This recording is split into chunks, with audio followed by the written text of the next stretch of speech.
이 시간에는 내 뜻대로 살 때 손해를 많이 보게 되는 그 이유를 알아보겠습니다.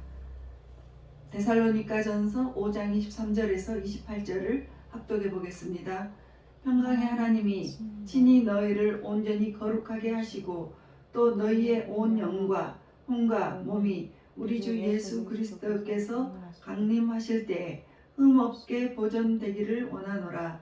너희를 부르시는 이는 미쁘시니 그가 또한 이루시리라. 형제들아, 우리를 위하여 기도하라.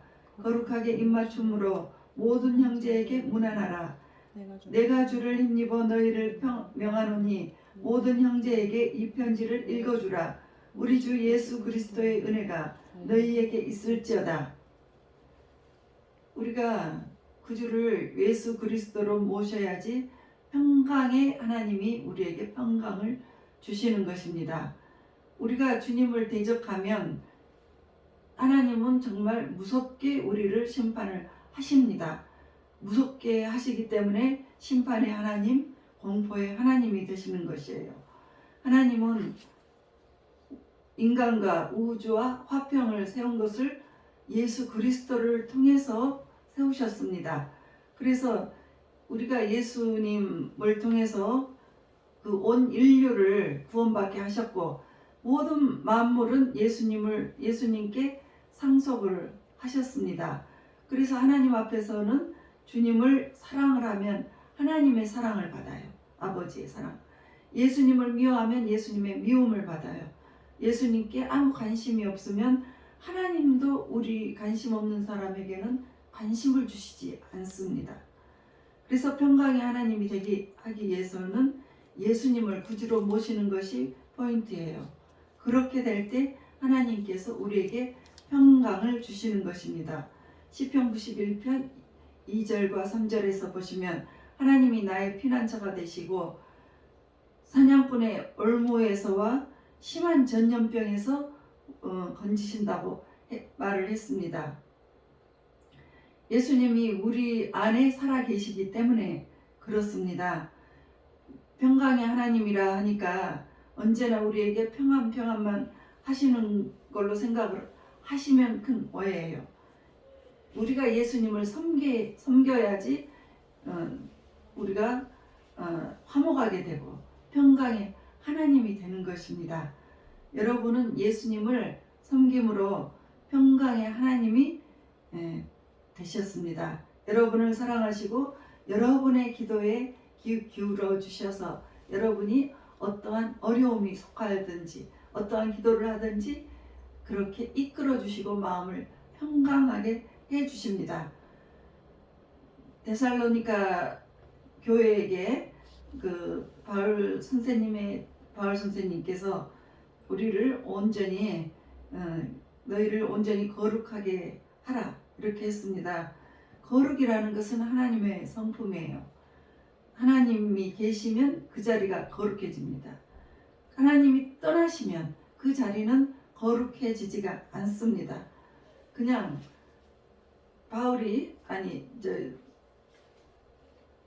모세가 호렙산 광야에서 막 가시덩굴을 불에 타 있는 가시덩굴을 발견했습니다. 그런데 그 가시에 불이 붙었는데 타지가 않아요. 그래서 구경하러 갔는데 불길 속에서 하나님께서 음성을 들려주셨습니다. 모세야, 모세야, 내가 선 땅은 거룩하니 신발을 벗어라. 그 산은 보통 평범한 산이었습니다. 그렇지만 그곳에 하나님이 계신 곳에는 하나님이 계시기 때문에 거룩한 산이 된 것이에요. 불꽃이 떠나고 난 후에 신의 산은 그냥 보통 산이 되는 것입니다. 우리 교회가 거룩한 것입니다. 왜 거룩한 것입니까? 이 교회에 예배를 드릴 때 하나님께서 와 계십니다. 그러므로 거룩한 것입니다. 성령이 충만해질 때 우리가 거룩해지는데 우리가 아무리 금식하고 절야를 한다고 해도 우리의 마음속에 이 성령이 계시지 않을 때는 거룩함이 없어요. 그래서 너희 온 몸과 온 영과 혼과 몸이 우리 주 예수 그리스도께서 강림하실 때에 흠없이 보존되기를 원하노라 하고 데살로니가전서 5장 23절에 말씀하셨습니다. 우리가 죽어 있을 때는 죽은 사람한테 가서 어떤 말을 해도 알아듣지 못합니다. 이와 같이 영이 죽으면 영이 죽은 사람에게 가면, 영이라는 것은 우리가 하나님을 모시고 있는 그릇인데, 이 영이 죽은 사람에게 말을 하면 절대 말을 하지 않습니다. 무관심합니다. 영이 살아날 때 하나님이, 우리 안에 영이 살아 있을 때 우리 안에 하나님이 계심으로 하나님 아버지의 이야기를 하면 기쁘고 예수님 이야기를 하면 관심이 쏠리고, 그리고 내 속에서 하나님이 나를 이렇게 이끌어 주셨구나 하고 하나님의 사랑을 느낄 수가 있어요. 그리고 성경을 읽을 때 감동 감화를 받습니다. 설교를 들을 때 감동을 받게 되는 거예요. 그렇지만 영이 죽고 영이 없는 사람에게, 그런 사람은 살아있지만 믿지 않는 사람이에요. 그런 사람에게 성경을 읽어주거나 예배를 드리라고 하면 싫어합니다. 관심이 없어요. 하나님이 도대체 어디 있어? 하고 적대적인 말까지 하게 됩니다. 그래서 이 영이 죽은 사람이 살아나게 하는 방법은 성령으로 살려주어야 합니다. 에베소서 2장 1절에 보면 허물과 죄로 죽었던 너희를 살리셨도다. 죽은 자는 스스로 못 살아나요. 나사로가 죽어서 나흘이 되어서 썩어져 있을 때, 썩은 냄새가 날 때 예수님께서 나사로야 살아나오라 이렇게 명령을 하셨습니다. 그랬을 때 나사로가 살아나왔습니다. 그래서 살아나오게 하기 위해서는 우리가 죽은 그 영혼을 위해서 많은 기도를 하고 부탁을 해서 주님께서 그 마음에 감동 감화를 주셔야지 그 사람이 변화를 받고 예수님을 믿게 됩니다. 하나님을 모시게 됩니다. 그래서 그 속에 예수님이 들어오게 되면 하나님 말씀을 깨닫고 믿고 예배를 드릴 때 관심이 가져지고 감동이 있고 완전히 달라지게 되는 것입니다. 그 전에는 하나님이 어디 있어? 하고 무신론적인 사람이 예수님을 구주로 모시고 난 후에는 오히려 하나님을 더 증명을 하고 섬기고 예배드리고 확 변화가 돼 버립니다. 그래서 이렇게 변화가 되기 위해서는 예수님이 불러주셔야 되는 것입니다. 예수님께서 불러주시지 않으면 내게 올 자가 없다 했습니다.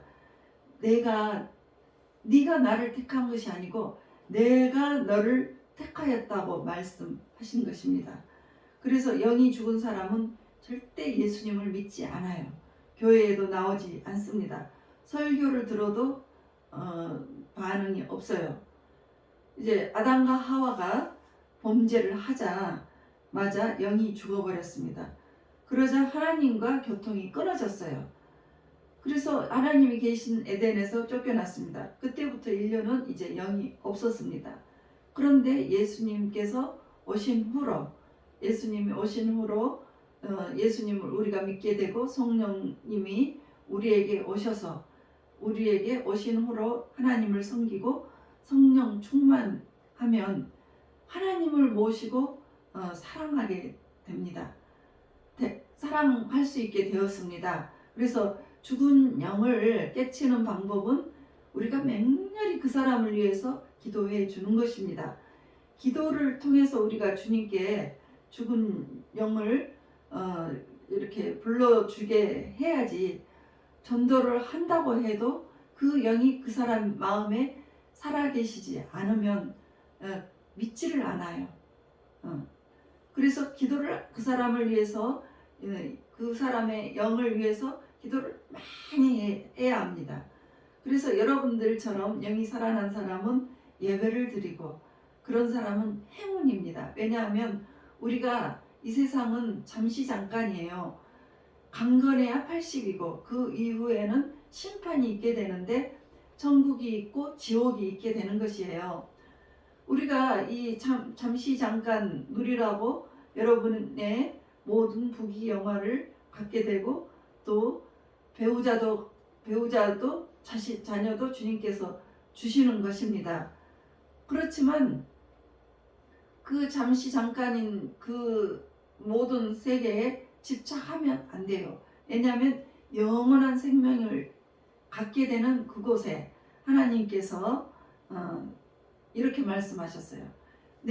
예수님께서 내가 너희를 위하여 처소를 예비하러 가리니 가서 처소를 예비하면 나 있는 곳에 너희도 함께 있게 하리라.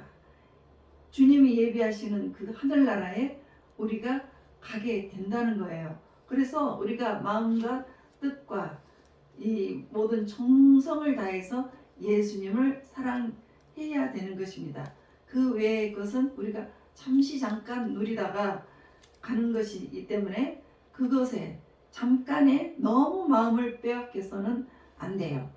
주님이 내 마음 중심에 가장 중요하게 여러분들이 생각을 하게 되면 그 모든 것을 가장 먼저 주님을 위해서 먼저 생각을 해야 되는 것입니다.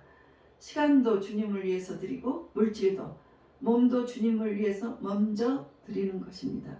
이것이 그 순서입니다. 영은 하나님을 모시는 곳이라겠죠. 그래서 항상 하나님을 중심으로 섬기고 하나님이 기뻐하는 삶이 무엇일까 하고 생각을 하시면서 살아야 돼요. 왜냐하면 여러분들은 하나님께서 영광을 받기 위해서 내 백성을 지으셨다고 했지. 우리가 정말 재미있게 살고 우리가 정말 우리 마음대로 살아라고 지어지지는 않았어요. 그래서 여러분이 있는 그 위치에서 마음과 뜻과 모든 것을 다해서 하나님을 섬기면 하나님께서 아주 기뻐하십니다. 그래서 하나님을 섬긴다고 하면 영으로 사는 것이에요. 그리고 혼이라는 것은 내 자신, 자아, 내 마음 이런 것입니다. 영이 죽은 사람은 내 혼이 살아있는 거예요. 내 마음, 내 자아만 아주 굳세게 살아있는 사람입니다.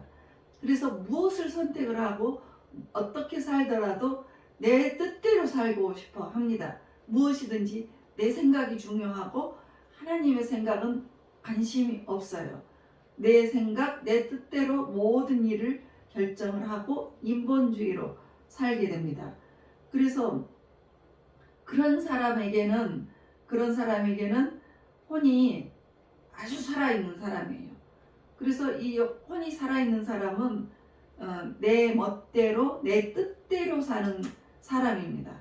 내 뜻대로 살게 되면 고집이 하나님께서 이렇게 해라고 하는 그 뜻대로 결정을 내리지 못하고 고집이 셉니다.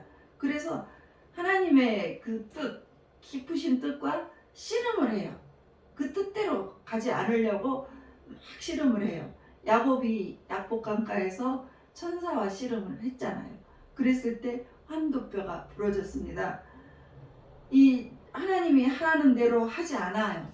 여러분들이 내 뜻대로 사는 사람, 혼이 강한 사람, 자아가 강한 사람이에요. 그런 사람은 내 고집대로 살고 내 뜻대로 살기 때문에 정말 그 하나님 뜻대로 오기 위해서는 혼이 많이 나야 되는 것입니다. 그럴 때 혼나게 되면 여러분의 인생에 손해가 많아요. 건강도 나빠질 수도 있고요. 내 뜻대로 하다가 또 내 뜻대로 하다가 다 이루었다. 물질도 이제 이만하면 됐다 했는데 사기 당하는 것도 한순간이에요. 여러분이 사람의 깊은 뜻을 어떻게 아십니까? 하나님께서 아시죠. 여러분은 겉모습만 보지 그 사람의 깊은 뜻은 알 수가 없어요. 그래서 내 뜻대로만 가다가 보면 정말 굴복한 사람들이 마지막에 사기도 당하고, 그래서 이런 모든 재산 한순간에 다 없어지기도 하는 거예요. 얼마나 손해가 많습니까? 그래서 내 뜻대로 살다가 보면 손해가 너무 많습니다. 그래서 이렇게 혼이 강하면 예수님을 잘 믿지를 않아요. 하나님 뜻대로 살지 못하고 자기 내 뜻대로만 살게 되는 것이에요. 그렇게 사는 사람은 혼이 살아있다는 증거입니다. 그렇게 살다가 너무너무 고생을 하기 때문에 여러분의 혼, 자아와 고집과 이런 모든 생각들은 예수님의 뜻에 복종, 순종을 하면 여러분들의 인생이 정말 좋아집니다. 그래서 내 혼을 깨뜨려야 돼요. 내 마음 속에 있는 그 고집과 자아, 내 뜻을 예수님의 뜻에 순복을 해버리면 좋습니다. 그래서 혼이 깨진 사람은 이제 그때부터 주님의 뜻대로 살려고 하는 것입니다. 살든지 죽든지 주님 뜻대로 하겠습니다. 여러 번 내 뜻대로 하다가 여러 번 가보니까 까당 깨지고, 또 이렇게 내 뜻대로 가다가 보니까 막다른 골목 나와서 낭떠러지고, 이렇게 사니까 안 되겠구나. 그때 이렇게 많이 혼이 나고 오면 그때 가서 여러분들은 이제 주님의 뜻을 알려고 하고 주님 뜻이 얼마나 여러분을 살려주는지 알게 되어요. 그래서 여러분들이 정말 여러분들의 그 생각들, 여러분들의 혼의 생각들을 빨리 깨뜨릴수록 여러분들의 인생이 혼이 덜 나는 것입니다.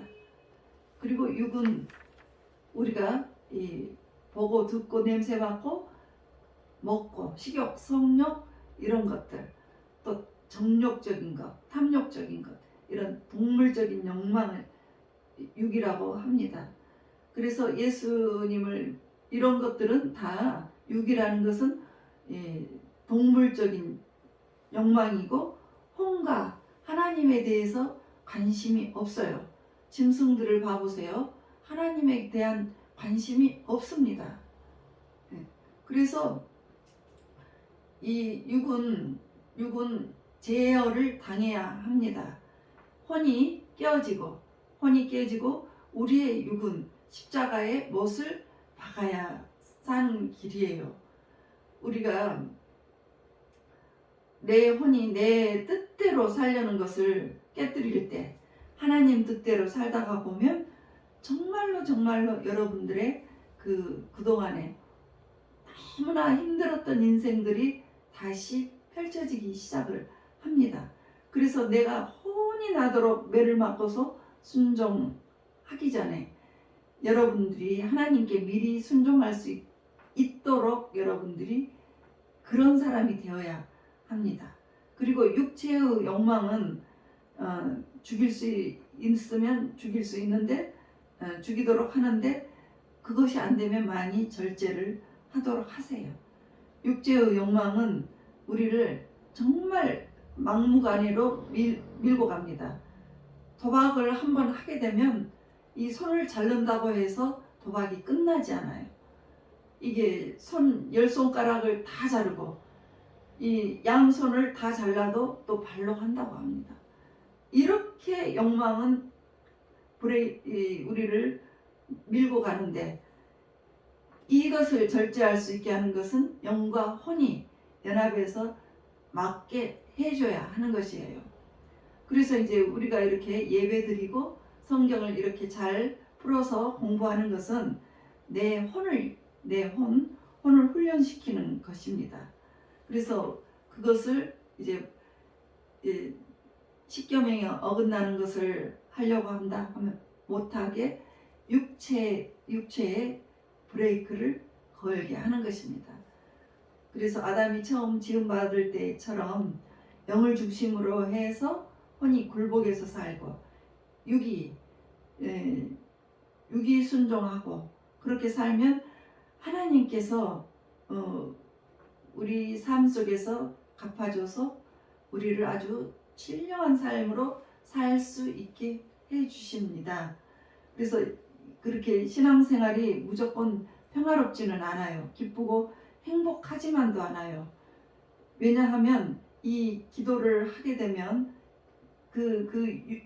혼을 위해서 우리가 많이 기도를 해야 되는데, 이 혼을 위해서 기도를 하는 것은 굉장히 힘이 들어요. 왜냐하면 마귀의 저항이 있기 때문이에요. 그래서 처음에는 기도가 하기 싫다가 어느 정도 그 마귀의 저항이 끊어지게 되면 그 다음에 기도가 뚫고 그 하나님에게 기도하는 것이 가볍습니다. 그래서 여러분께서 정말 배우자나 또 여러분의 가족과 자녀와 부모가 다 잘되게 되기를 원하시죠. 그렇게 원하실 때 기도를 해야 하는데, 기도를 하지 않으면 하나님께서 그것을 도와줄 수가 없는 것이에요. 하나님은 기도를 통해서만이 역사를 하시기 때문이에요. 하늘에서 하나님의 뜻이 다 이루어진다고 해도 땅에서 그와 같은 것들이 이루어지게 하기 위해서는 기도를 해야 되는 것이에요. 그래서 기도를 해야 되는데, 이 기도라는 것은 우리가 무거운 짐을 지고 가는 것과 같습니다. 그래서 기도를 해야지 되는데 무거운 짐을 지고 싶지가 않잖아요. 여러분들이 그 무거운 짐을 기도를 통해서 내려놓게 될 때 여러분들의 그 어려웠던 문제들이 좋게 해결이 된다는 거예요. 그래서 여러분들이 내 고집과 자아, 내 모든 마음을 영에게 순복하기 위해서는 내 혼을 깨뜨려요. 그래서 하나님의 뜻에 순복할 때 여러분들의 인생에 많은 좋은 일이 있을 것입니다.